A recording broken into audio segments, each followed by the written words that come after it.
Hello all! Today I'm going to unbag Against the Odds magazine, issue number 53.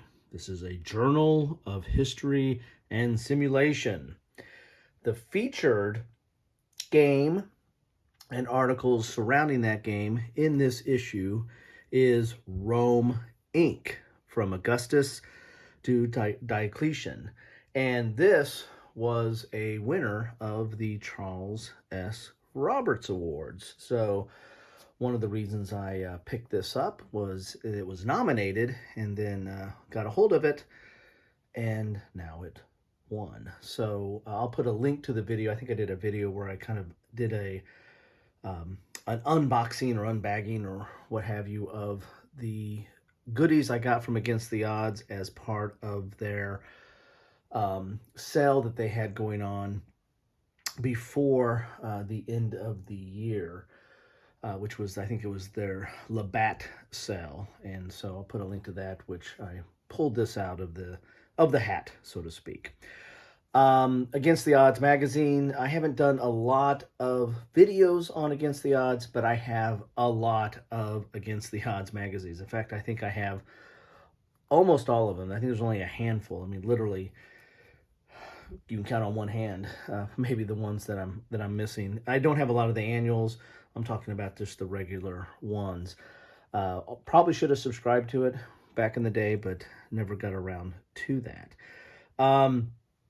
As with a lot of war game magazines, or some of the war game magazines like Strategy and Tactics and World at War and the now defunct Modern War, and Paper Wars from Compass Games, and there are others out there that have a game inside the magazine itself. So it's a magazine that has historical articles, but also and has advertisement for games, but then it also has a game inside.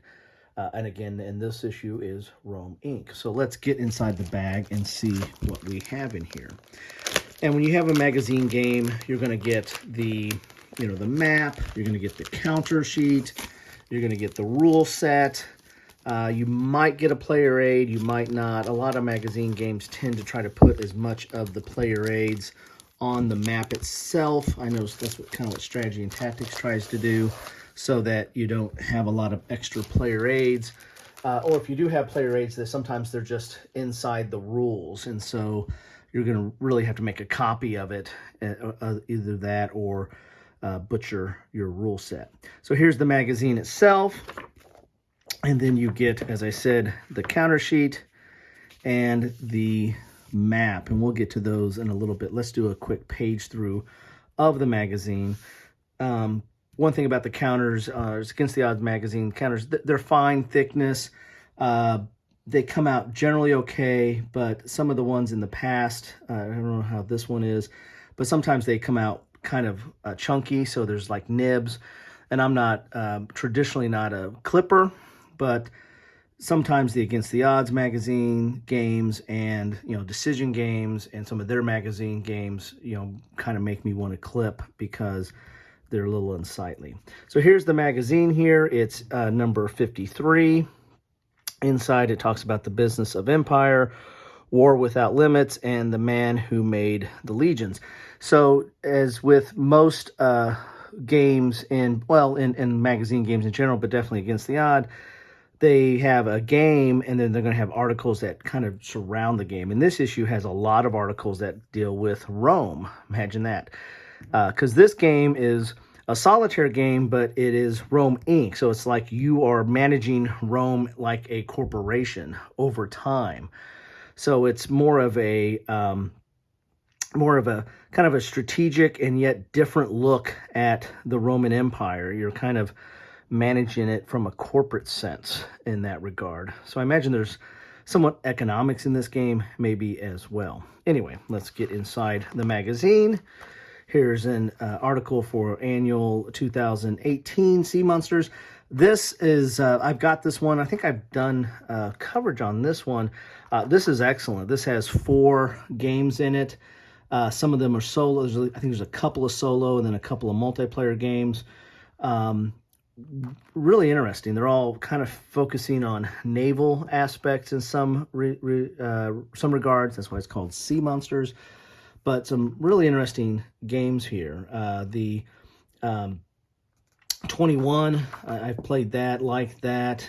Did the First Strike one. That's like a World War One attack game. But anyway, go look at my video on that. Anyway, here is a introduction, a whiff of grape shot there. Here is your contents for this. As you can see here, there's a lot of stuff dealing with Rome on this one. You've got the Republic, the Julian Emperors, Claudian Emperors, Flavian Emperors, all the emperors. Oh, so you got a whole section on emperors here, an appendix. And then you get the Rome Inc., so the rules are in here. One thing I don't like about Against the Odds magazine is that you have to like break open the spine with take the staples out, pull the rules out, and then put the staples back, and then you have a loose set of rules. But I usually take the rules out, put them with the counters, bagged, and the map, and put them in a envelope. I have like these those plastic see-through envelopes that you can put everything in there and wrap them up. I usually use that, and it's easy to store, and then I put the magazines on the bookshelf with the other magazines. But unlike Decision Games has like little glue on there, and you just pull the rules out, and they separate easily. These you have to do some work and potentially mangle the magazine. And we don't want to mangle any magazines.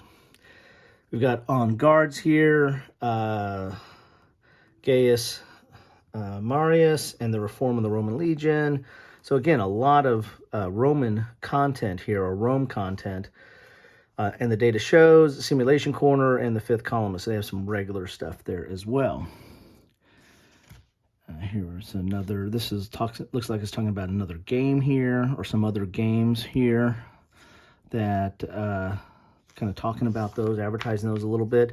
Rome Inc., this is the main article that's going to kind of support the game, and this is going to go through kind of the history of Rome, which is, you know, several of you Rome files probably know all this anyway, but this is, you know, I like reading these articles, even though they might be a little bit high level or more of a survey of the topic. I usually find something interesting in here. And plus it's going to have maps, you know, so here's the Rome Republic early on, where it kind of started out, and then it's going to have these sections on each of the group of emperors, like the Julian emperors and the Claudian emperors, and so on. And plus you have supporting maps in here as well. So that's kind of nice. That's kind of cool. And here's the adoptive emperors, and here's the Roman Empire and its vassal states at its greatest extent. It's kind of cool there. So you get a little bit of history here. And a pretty long article, to say the least. And some appendix supporting those articles, and then you've got a bibliography there. Then you have the rules of play. So this is the rules that you're going to have to pull out here, and they do have it on the spine that you can actually, yeah, so you just take out those two staples, or two staples, and then this will separate, and you'll have your rules. The game is by Philip Jelly, and Against the Odds always kind of says read this first, and it also says learn and play the game. Usually they say just start putting some counters out and start trying to play the game and read the rules as you go. That's usually what they tend to say. So you got your introduction, units, leaders, provinces, commanders, statesmen, sequence of play, events phase, treasury phase, unrest phase, war phase, victory phase, and then scenarios. It's got some different scenarios here. You got 27 BCE, 70 CE, 138 CE, and 222 CE. So there's your different scenarios there. Here's your introduction. Here's a description of the different units, or the different counters. The Praetorian Guards, of course, legions. You got auxiliary, fleets, walls. Here's unit stacking. Here's leaders in wars. Here's provinces. As you can see, there's not a lot of rules. It's a dual column color, mainly showing images of the counters. But like this is the whole section. This is the overview. Here's leaders. Here's provinces. So it's not, you know, a lot of rules.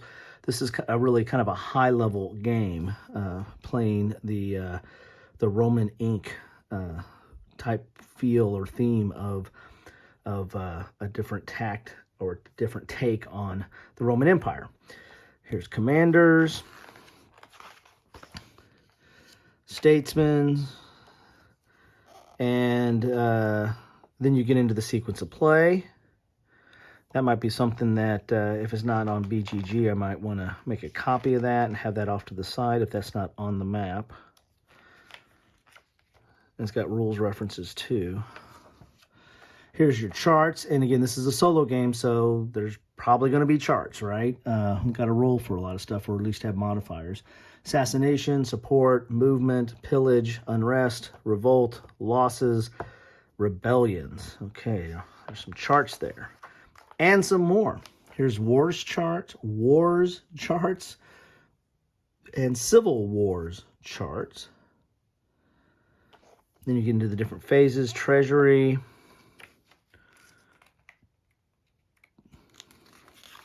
which has taxes, pay, movement, pillage, and wars. Then you have unrest. Then you have war phase, which has several different parts to it. And then you have a victory phase here. And it looks like you're going to be playing to a score. So if you get over 200 points or 200 prestige, I guess, is the victory points in this. That's a major victory. And if you have under 100, then you have a minor defeat. So it talks a little bit about that. There's some optional rules here.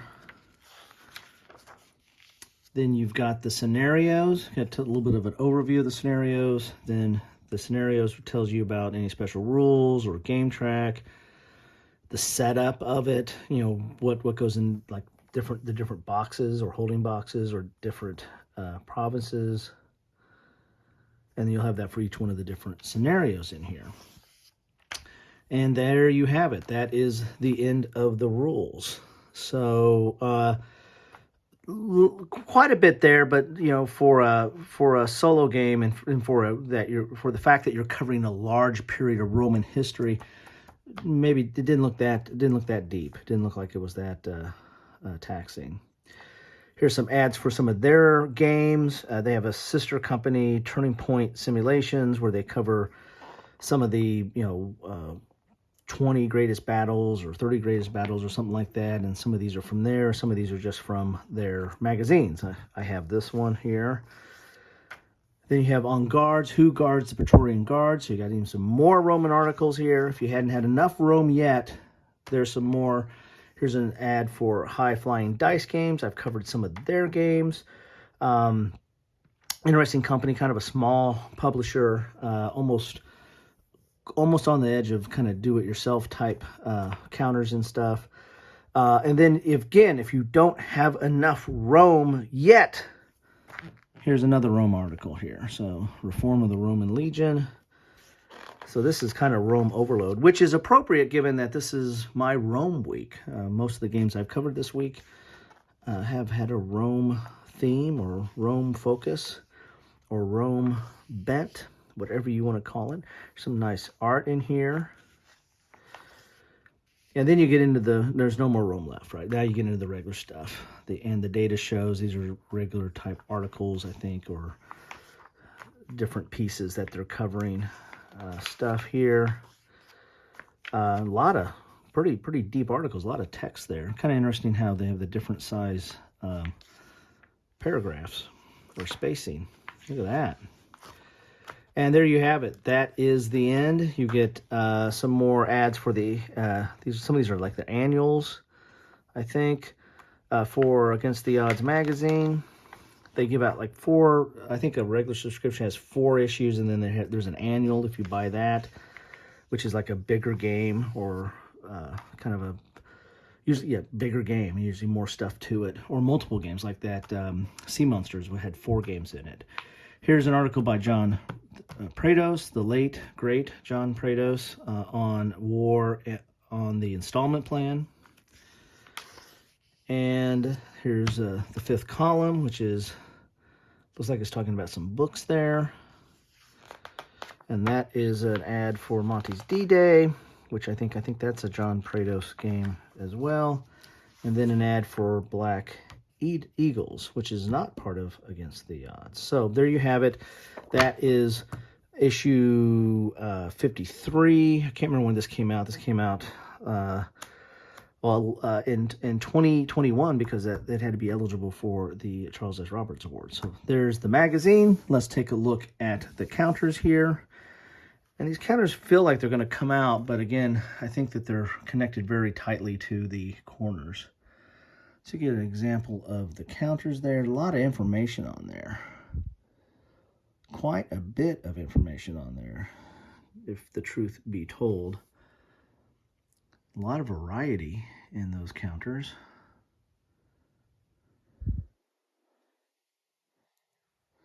Then you got some of your legions there. And let's take a look at the back side. They are dual-sided. Some of these are like this were probably are tracks or administrative type markers. But it looks like there are several markers that go on the board itself there. So there are the counters. They have decent thickness. As I said, the way they kind of come out in the corner, sometimes I have a hard time pulling these out. I have to kind of struggle with them, and I don't like cutting counters. I don't like getting an X-Acto knife out or anything like that. Here is the map, and oh, there we go. Sequence of play is on the map, which is almost a requirement if you're going to do a solo game. And in the magazine games, as I said, they try to put a lot of charts on the maps themselves, so you don't have a lot of worry about player aids or stuff like that loose in the magazine. Becomes a little bit of a cumbersome to do that. I'm gonna have to go up Periscope here a little bit so we can get a better view. I have to go up even higher on this so we get a better view of this map here. Sorry for the glare. But so you got your sequence of play here, which is a must for solo games.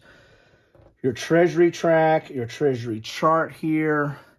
You've got some command displays here. So here's some of your leaders where you put stuff in there. Man, they have all these cool looking colors and numbers there. Let's do a little close-up of that. Don't know what all that is, but that looks very colorful. Here's your emperors here. You got a barracks here, very shiny barracks. Destroyed legions here. You've got an event chart up there at the top. You've got wars here, statesmen's here, and then you've got the board itself, which are basically cities, I would imagine. So you got Rome, Ravenna, Sicilia, Africa, Numidia, Libya, all these different areas you can move through. Some of these have these dots here. Imagine that if they're dots, you got to travel by sea. If they're straight lines, they're probably a bigger road. And if they're dotted, maybe it's a path of some sort. I imagine that has some effect on the game, those different type of routes on here. And then we've got a lot of stuff is in circles, but then you also have some, I think these might represent the different areas, these triangles. Like here's Italia's 30, Moesa's 27. So you got some different numbers there.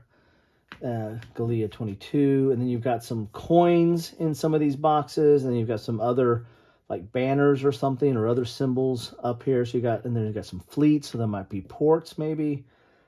You got some wheat here, so maybe that's where you get some wheat or food for your empire. So you got some various symbols here. Here's got some sunshine over here. Don't know what that means.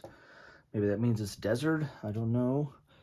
But interesting. This looks interesting to get into here. And then you got some other tribes or something up here with different shields. Those might be the barbarians that have to come after you later on in the game, I would imagine. So there you have it. This is a Rome Inc., the game, but also Rome Inc., the magazine, or the Against the Odds magazine 53, that you get in a bag. And that's what you get in the bag. So love to know your thoughts on this. Again, this was nominated and won a Charles S. Roberts Award, so somebody likes it out there. And so I thought I'd try it for myself. I like solitaire games. I like this topic is interesting to me. There's not a ton of strategic level Roman games. There tends to be there's some solid tactical games out there in the Great Battles of History and some other ones out there. But as far as strategic level, I mean, there are strategic level games out there set in the Roman Empire, but not a ton, and not a ton solitaire. I think I have a couple. I think White Dog does one, and then Victory Point Games, I think, did one that I have. Can't remember if that's solitaire or two-player. I think it might be solitaire. But more the merrier. This is a very interesting period of time, and I think this takes an interesting take on it, kind of treating it as, a little bit more of a corporate type view of it, as opposed to, just the purely historical bent. I think that's the take on this, but I'll read the rules and I'll let you know. Anyway, that's what I have for you today. Thank you so much for stopping by. Love to know what you think about this. In fact, that's the best way for me to know. If you stop by, drop me some comments and tell me what you think about this game.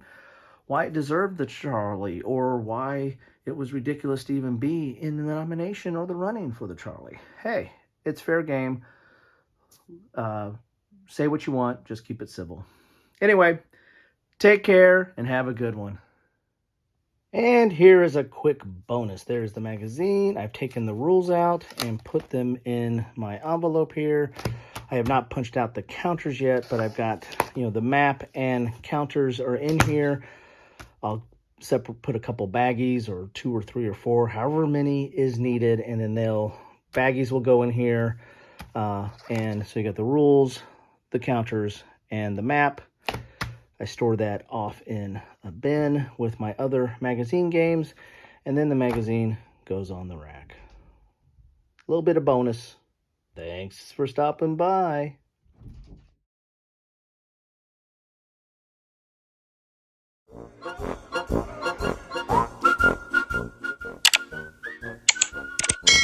Thanks for watching.